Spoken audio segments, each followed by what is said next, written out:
Welcome to 843 TV. I'm your host, Lisa Richardson. And I'm Will Wareham with WHHI-TV. We're coming to you today from City Hall in downtown Beaufort, and this is a City of Beaufort exclusive episode of 843 TV. Our first guest is the Mayor of Beaufort, Billy Kaiserling. And we also have Stephen Murray, City Councilman. And our final guest is Mr. John Verity, who is the Chairman of the Redevelopment Commission here for Beaufort City Council. So stick around for more 843 TV. Where communities come to speak.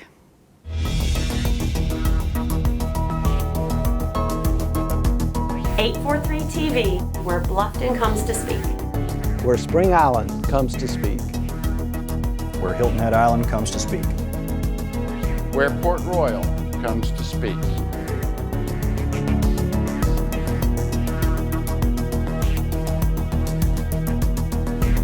.843 TV, where communities come to speak.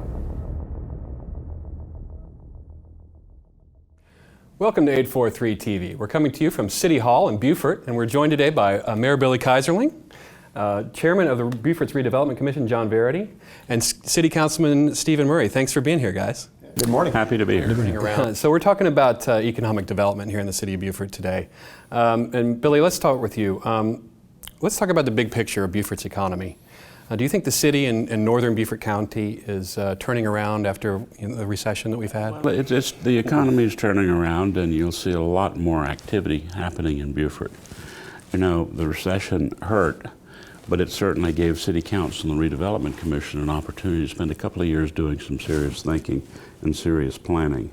So the good news is the economy has rebounded. We're finding that we will in the next 6 months have launched probably over $35 million in capital projects from money that has been set aside and leveraged very heavily against federal grant dollars. So downtown is always important, but downtown is not just Bay Street. Downtown is a lively downtown where people live, people work, people play, where they walk, they ride bicycles, they take their dogs to a park rather than having a big yard. Right. And that market is huge. The largest project is Boundary Street, which has been in the making for 9 years, almost 10 years. And it's a total redo of, my colleagues will chime in on the specifics, but a redo of Boundary Street, creating the kind of gateway entrance to a historic city that city deserves. And then we have some major infrastructure projects, sidewalks going in that we've been waiting for a long time, some drainage being cleaned up. And burying the wires. And yeah, John's going to talk a little bit, I think, about Boundary Street, but burying the wires is no small task. So I think we are feeling it, and I think better than that, we're poised to use public resources for the infrastructure to try to incent the private sector to make the kinds of investments we hope they will make. John has have doors knocked on, people coming to town looking for opportunities in Beaufort, because as we all know, Beaufort's hot. Yeah, it is. You know, I think there's one other thing to add to that, Billy, that you're absolutely right. The downtime after the recession gave us a chance to put together a civic master plan, and the civic master plan focuses on opportunities in the city of Beaufort. It's a roadmap for places that we can go to help provide infill and to do things that will help create more people in the city and more housing and more infill, as well as the economic development side. So that was approved in the winter of 2014, and has really given us, I think, a chance to publicize all the opportunities in Beaufort, and that's paid some dividends. We have 49 houses going up at City Walk on the north end of Battery, or the south end of Battery Creek. We've got other projects that are in the works that are very helpful to the city in creating more infill and more people. So I think that's right. 100 new apartments, potential for 190 more. All is, the Boundary Street plan is a 30, give or take, $1 million project. But if you look at the leverage, if you look at what it's going to enable property owners to do with a cleaner, safer, more environmentally sound environment, we anticipate over time that $30 million is going to turn over to about $150 million. So, the city, people get confused when they see the civic master plan. They think the city's going to do all this. Right. What we're trying to do is set priorities for infrastructure that will incentivize private development along those areas. Let me well ask said. you then, Mayor, and in that case, what are the few areas that you will focus on for geographic redevelopment? Well, we have been focused since I've been mayor, which is 7 years, on the core downtown. There's a lot of vacant space and a lot of opportunity. And the good news is that when people build, people are coming, because the demographics of today's buyers want a smaller home, want to share a park, want a big porch so they can see their neighbors, and want to be able to walk and ride their bicycles. So those are selling as fast as they can. The challenge, of course, is some of the historically important rundown homes that, because they're historic, take some sensitivity, they're more expensive to restore, but we create an incentive to try to help that happen. But I think the big one, and the one that's going to touch the most people over the next couple of years, is going to be Boundary Street. Because people are, you don't feel it when someone's building a house on Congress Street. You are going to feel it when, as John put, that road's going to be torn up. All of the infrastructure, the power lines, the cable lines, the telephone lines, everything is going to be underground. And that's the most expensive part of that project. So people are going to feel that. They'll have 4 lanes of traffic during daylight. They'll do most of their construction in the evenings, where it will go down to 2 lanes. But some people are very confused. They say you're going to make Boundary Street 2 lanes. We're not going to make Boundary Street 2 lanes. We're going to keep Boundary Street 4 lanes. They're going to be better organized. They're going to be safer. There will be fewer curb cuts. There will be better, more walkable, safe walkability. And there'll be interconnection over time between the properties. So to go from one store to another, you don't have to necessarily get out on Boundary Street, which is going to allow the traffic to move more smoothly and more safely. Safer for the And I think as council, downtown gets probably the most publicity of any of the areas, because we focus a lot there, but we're also doing projects all over the city. So for instance, Cross Creek Shopping Center, we have a major stormwater project that's going out there. We recently secured the funding for Southside Boulevard sidewalks to replace those, and Southside Park has got some great things happening. Pigeon Point and Pigeon Point Park, some great things. And then very exciting to add to what the mayor said, if you drive through the historic district and see some of our old gyms that are coming back online, either dilapidated or abandoned structures, it's pretty exciting to see the activity that's happening in that We could corridor. always use more. So Absolutely. anybody out there who wants to develop a piece of property, create rental housing, second homes, we invite you to come to Beaufort, because we're the happiest seaside city in the country. That's right. Now we got to take a quick break for a commercial. We'll come right back with more 843 TV.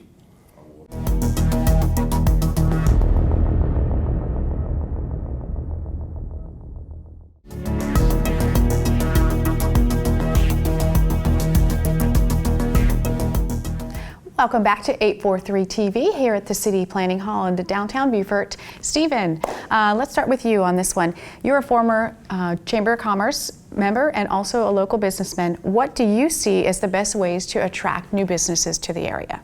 Well, that's a great question, because we are dependent on a strong commercial and business base in our community. And there's a lot of debate about how government should be involved in the commercial sector and in the private sector. But I think government absolutely sets the table for a strong business community. So I think first and foremost, we really have to look at our regulatory permit and licensing framework to make sure that we're communicating our expectations with business owners as clearly as possible, and making it as easy as possible for them to do business with us. The 2 biggest constraints in business are time and money. And so when you're costing a business owner time and or money, there can be sort of the frustration factor that sets in. So the city is currently in looking at all of our regulatory framework, how we can lower some of the burdens, how we can communicate more effectively, how we can move things online. So for instance, we're trying to get our business licensing online, so a business owner can now go from the comfort of their home and apply for their business license. After that, I think there's 4 main areas we need to look at when trying to grow the business community. One is incubation and acceleration. So if we have folks in our community who have really great ideas or products that they'd like to develop, we need to have the resources in our community to help foster and grow those ideas. The next is retention. We have a lot of great businesses that operate in our community. They've been here for a very long time. We need to make sure that, again, they have the tools in place, that they are healthy and strong, and growing if they want to. And so expansion, making sure that there are incentives in place, that we're paying enough attention that when they do expand, we can give them the tools they need so that they don't go somewhere else. And finally, recruitment strategy. So for businesses who are looking to relocate, making sure that we are marketing our area and our resources and our products effectively, and that we have staff and the systems in place to get those folks here, shepherd them through our processes, and hopefully are successful at getting them to make Beaufort home. Gotcha. Good. We've been doing a lot to try to change the culture on the regulatory side. There are certain state, federal, and local regulations that have to be followed, but it's our staff who knows them, and rather than being blocking tackles and saying you can't do this, we're trying to get them to be quarterbacks and shepherd projects. One of the things John does very well with the Redevelopment Commission, will go in with a prospect and try to work them through the maze. Just last week, a fascinating session where we brought all of our regulatory staff into one table and had about a 3-hour conversation about what could be done to break down the barriers. We're not going to give away the store. We're not going to sacrifice our historic landmark district. We're not going to sacrifice our waters, our streams, our traffic, and create more congestion. But the bottom line is we do know the rules, and our staff is in a point now where they ought to be leading people through the process rather than creating the hurdles around which they have to run. And I think that's working. Our new city manager is very, very user-friendly, and he's taking a lead, again, with John on sort of shepherding projects through rather than letting people have to guess. Yeah, and the good news is we have a lot of projects. We have a lot of people interested in Beaufort these days. And I think that, historically, we haven't had this kind of activity in years, especially with larger projects coming in, and I think that's a huge opportunity for us. We haven't mentioned the Commerce Park, but that is an important part of Beaufort's opportunity. And you look at the development of Boeing in Charleston, the new Volvo plant going in north of Charleston, Gulfstream Aerospace in Savannah. There's smaller contractors who are going to need places to go, and frankly, those major companies would prefer not to have their smaller contractors competing for labor. Right. And so if we can have a wonderful, and we have a great place for them, and we have an ideal setup for smaller companies to come in here and grow. Mm-hmm. And it's a very important part of our overall strategy, I think. And we are seeing the activity, and it's a hopeful time. Yeah. Let's talk about that. Industry brings industry. Sure. And I think many people don't realize that Lockheed Martin is in the city of Beaufort today, right, with several hundred employees. The challenge is that they're sort of hidden and protected behind the gates of the air station, in some cases for security reasons, but we're hoping we can draw them out because there will be people who are their suppliers. And if they're out and they're more public, we're hoping that the Commerce Park can bring in some of these small companies. A large number, Stephen will give you the statistic, but a very large number of these supply chain companies are blossoming in South Carolina, 5 to 7 people, you know. And if we can get Lockheed to come outside of the gate and be a little more public so that people know they're here, then we're going to have either local people with the initiative to try to become suppliers, or we're going to have some of the 700 plus or minus small aeronautic suppliers who might come to the state to be closer to Lockheed, to be closer to the people to whom they sell. Yeah, and that's what's, I think, very exciting, right, what's happening all around us. So when you look at Savannah, you've got Gulfstream, who's have an expanding presence. You've got Boeing in Charleston, who again has an expanded presence. Over the next 20 years, Boeing has over $4 trillion in orders. You've got Lockheed Martin with the F-35 on base. The USC School of Business did an economic impact study on military and civilian aviation in South Carolina last year. And they found, to add to the mayor's point, that over 70% of the aviation aerospace firms in South Carolina are actually 5 employees or less, Wow. with an average wage of $70,000 a year. These are very small, very specialized, highly innovative firms. They could be anywhere. They could be in second floors on Bay Street. They could be in old retail centers. Right. And they naturally want to be closer to their bigger customers. So we just need to target those folks and get them here, and I think we can be successful. And we've been doing some fact finding over the last 10 months as we put our program together. And there's some talent pool here who have some natural or technology and aviation experience in the Marine Corps Air Station. Is that right? Absolutely. Yeah, great stuff. Okay, so we got to take another commercial break, but we'll be back with one more segment of 843 TV.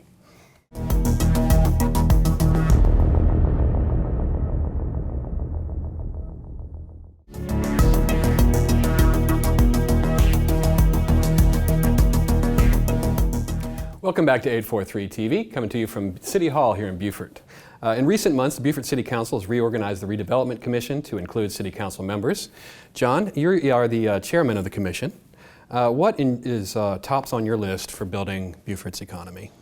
Well, thanks, Will. I'm really excited about this next stage of the Redevelopment Commission. We have all 5 City Council members on board, 4 active citizens, and I think that we've tried to divide up the tasks, and so rather than just one item on the top of the list, we've got Stephen working on economic development, we've got Mike McPhee working on infill projects around the city, we've got Phil Cromer taking a look at streamlining processes and looking at our codes.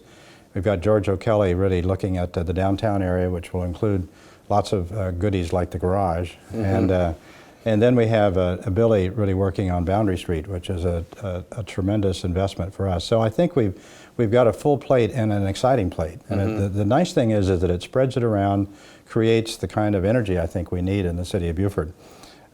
We suffered during the recession. We had a lot of vacant homes, we have a lot of vacant property, and I think we're at a perfect time to really start to pick this up. So I'm very excited about what it offers.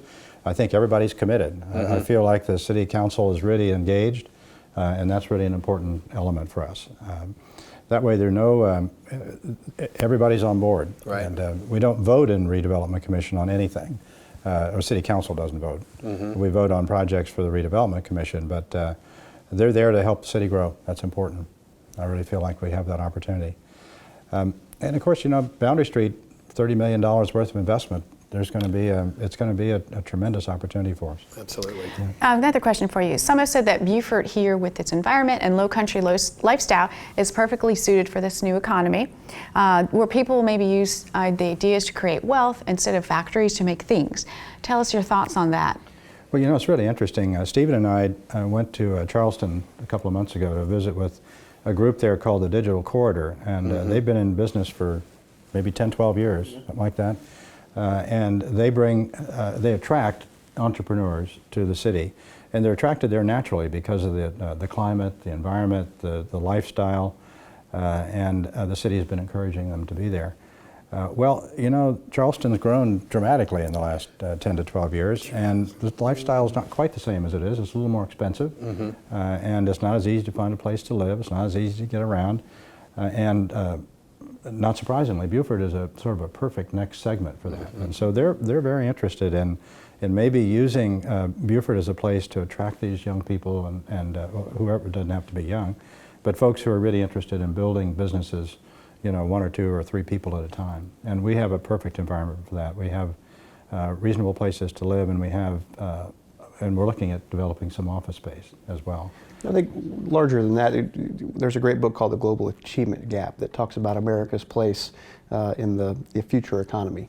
And it really says that America's ability to innovate and create high-tech ideas is what's going to carry us and make us more successful in the future. And so if Beaufort can be a part of that, I think it only helps us be more successful in the future. And as a young professional, when you look at the types of jobs that are out there, it's pretty exciting that you can work from just about anywhere now with technology, and we're looking for that quality of life. And Beaufort certainly has the quality of life. So if you can live downtown, work from your home, your laptop, or from the coffee shop right there on the waterfront park. Take a break, go for a walk or a ride on the Spanish Moss Trail, or kayak or canoe, or jump in your boat. some of the many things you can do here. Yes. Yeah, and let's don't underestimate that. The last segment of the Spanish Moss Trail, really, not the last, but the most important one, which goes over Battery Creek, it might be finished by Thanksgiving. And don't underestimate how important that is to young people coming to town to have a place to walk and ride and run, and that is uninterrupted. It's a very special amenity for us. And where the weather is pretty much perfect for that all year round. Yes, it certainly is. So we're talking, Stephen, about working from anywhere. It's talking about physical business fronts. There are a number of empty retail properties within the city. Do you think that it's the city's job through the Redevelopment Commission to recruit tenants, or is that up to the private sector? Well, I don't think it's specifically the city's job, but I think the city can assist. The digital corridor, for instance, they've been very successful with some of the projects that have come out of the corridor have gone into old retail environments. There's an old Walmart in Charleston that a company went into, created their data center there. And so we hope that as we are looking to recruit some of these high-tech, high-wage jobs, that some of these dilapidated commercial centers may be a good place for them. Right. Also, as projects come to the city, they tend to call the city or call John or call someone on the Redevelopment Commission first. And so we're sort of the conduit between the prospect and the private sector to make sure that we're pushing them in the right direction to those sites. So I think we absolutely play a role, but I think it's everybody's job in the community to try to fill those spaces. We don't have a lot of housing in the downtown area that's available or reasonably priced. So certainly one of our challenges, and it remains a challenge for I think years to come, is this infill issue, because we have a lot of vacant property. Yeah. And the key thing is to develop that property appropriately, which means we're not going to try and build $1 million homes or even $500,000 homes. We want to build places where people can live and work in Beaufort at a reasonable price. Right. And so that's really going to be a big project for Mike McPhee and his group because we have a lot of vacant property. The key is getting those property owners to partner with us to help develop that property. It's a delicate situation because part of Beaufort's charm is our diversity. And we have a lot of homes that people can't afford to renovate. So we need to come up with a mix, which is one of the reasons we came up with the Bailey Bill, which is an incentive. If you put 50% more of the value of a house, your taxes freeze. So a family could fix up a home, not be punished by having higher taxes, which has always been a problem when the prices were rising fast, but have the vacant lots then adjacent, more attractive for new development. But we do have to maintain the diversity downtown. We can't sacrifice that. We got plenty of space.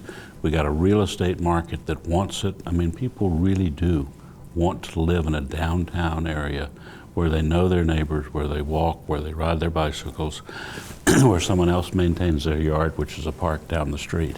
That's an important point, Billy. It really is. Unfortunately, that's our time for today. But Billy, John, Stephen, thank you so much for joining us today. Thank you, Will. Thank you. And thank you for watching 843 TV. Where communities come to speak.